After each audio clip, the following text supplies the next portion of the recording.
मस्जिद से आने में आज देर हो गई तुम्हें। हाँ, वो नमाज के बाद कब्रिस्तान चला गया था, फिर इमाम साहब के मदरसे चला गया। जो याद है बचपन में इसी मदरसे में आपने नौवीं का दाखिला करवाया था, और कैसे आप उसका हाथ पकड़ के जबरदस्ती उसे ले जाया करती थी। याद है मुझे, घंटों बैठी रहती थी बाहर जब तक अपना सबक नहीं सुना देता था। मुझे पता था जब मैं चली जाती थी ना, भाग जाया करता था मदरसे से।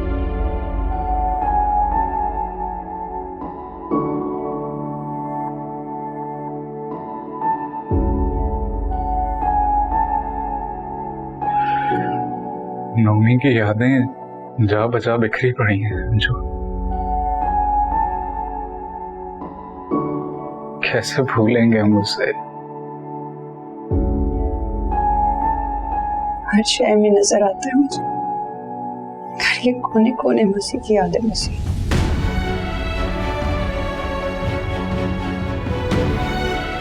बस अल्लाह मग़फ़िरत करे उसकी कब्र पर रोशनी रखे हमेशा। हाँ,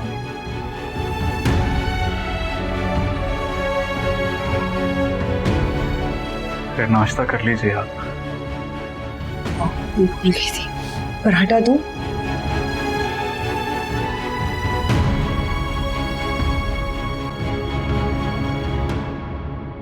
बेटा, अगर कोई चीज हमें चुभे हम उसे खुद से दूर कर देते हैं, लेकिन अगर कोई रिश्ता चुभन बन जाए तो उसे खत्म कर देना ही बेहतर होता है। ऐसी कोई बात नहीं है पापा, आप गलत समझ रहे हैं। मैं तुम्हें मंगनी की बात से उलझा हुआ देख रहा हूं। पहले मैं समझा कि शायद मेरा वहम है, लेकिन अब मुझे यकीन हो गया है कि तुम इस ताल्लुक से मुतमईन नहीं हो। ऐसी कोई बात नहीं है, मैं बहुत खुश थी। तो अब नहीं हो। जब भी खुद का कोई किया हुआ फैसला मुतज़ब्ज़िब करे तो समझ लेना कि गलत था। गलती मानने के बजाय उसे सुधार लेना चाहिए। मैं तुम्हारी फीलिंग को अच्छी तरह समझ सकता हूँ। वलीद एक बेहतरीन इंसान है, कोई भी लड़की उससे मुतासर हो सकती है, और अगर तुम भी हो गए तो इसमें कोई बुरी बात नहीं। लेकिन शादी चंद सालों का नहीं, उम्र भर का बंधन है, जहां अगर मोहब्बत के साथ साथ मसाइल का सामना करना पड़े तो मोहब्बत दम तोड़ देती है। लेकिन आप जानते हैं कि दौलत और लग्जरीज मेरे लिए अहमियत नहीं रखती। इसीलिए कि तुम्हें इनके बगैर कभी रहना नहीं पड़ा। किसी चीज की अहमियत का अंदाजा उसके छिन जाने के बाद ही होता है बेटा। अच्छी तरह सोच समझ के फैसला कर लो और मुझे सुना देना।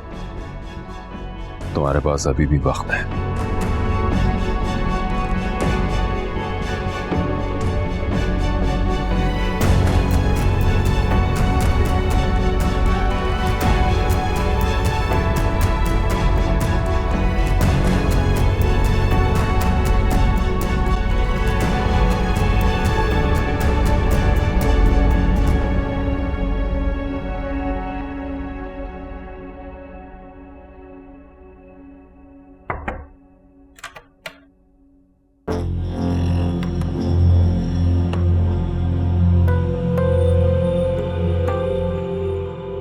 क्या हालत बनाई हुई, इतनी बदबू आ रही है कमरे में। खिड़कियां खोलो और स्प्रे करो। जब ये होश में आए तो इसे बताना कि छोटी बीबी इसका वेट कर रही है। होश में हूं।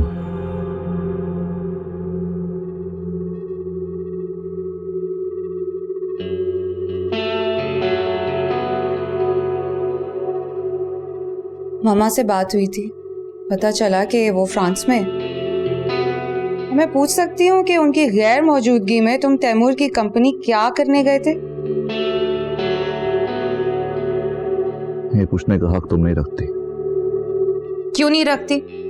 वो कंपनी हमारी है, तुम्हारा उसमें कोई लेना देना नहीं है। क्यों नहीं है? वो तैमूर के बाप का माल नहीं है। हो शट अप। तैमूर के बाप का माल ही है जिस पर तुमने कब्जा किया हुआ है। वो तो बच्चा था जब चाचा साई का इंतकाल हुआ, और उनके बाद तो वही इकलौता वारिस था। तो इस जायदाद का कौन हिसाब देगा? प्लीज ऐसा थोड़ा सुबह दिमाग मत खाओ, मामा से बात करो और जाओ। जायदाद उसने अपने सारे पैसे अयाशी में उड़ा दिए थे, कुछ नहीं बचा था। मैं तुमसे बहस करने नहीं आई, मैं तुम्हें वार्न करने आई। आइंदा तैमूर शाह की कंपनी में जाने की और अपने पालतू कुत्तों से वहां की इंक्वायरी करवाने की जरूरत नहीं है। तुम मामा का बिजनेस ही मैनेज कर लो, यही तुम्हारे लिए बहुत बड़ी अचीवमेंट है।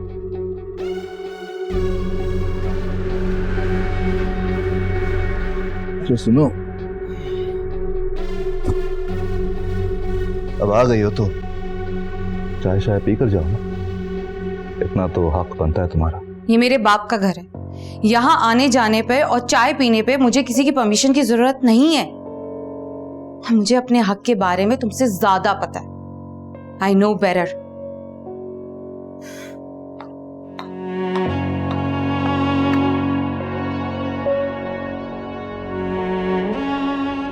इलाही बख्श, इलाही बख्श।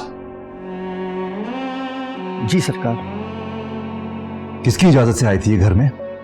छोटे साहब, बीबी जी को कोठी में आने से मैं कैसे रोक सकता था? अगर मैं ऐसा करता तो फिर बेगम साहिबा खफा हो जाती। इलाही बख्श, इस घर में मेरी इजाजत के बगैर कोई नहीं आएगा।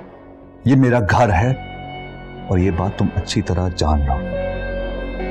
आइंदा ऐसी गलती नहीं करना, वरना जान ले लूंगा तुम्हारी। जी सरकार। फिर से बर्दाश्त नहीं करूंगा इलाही। अगली बार कुत्ते छोड़ दूंगा तुम पर, समझे? जो बेहतर सरकार। चल जा।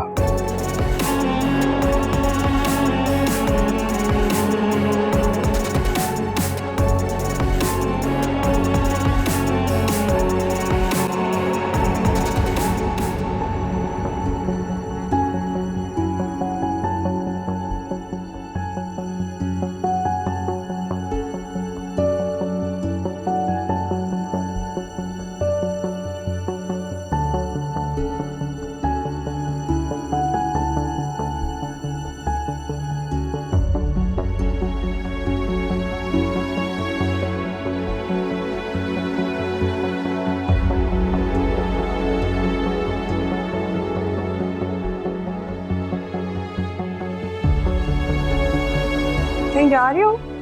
जी आप ही, वो यूनिवर्सिटी जा रही हूँ। अरे ये तो बहुत अच्छी बात है। हाँ, लेकिन अब परेशान लग रही हो।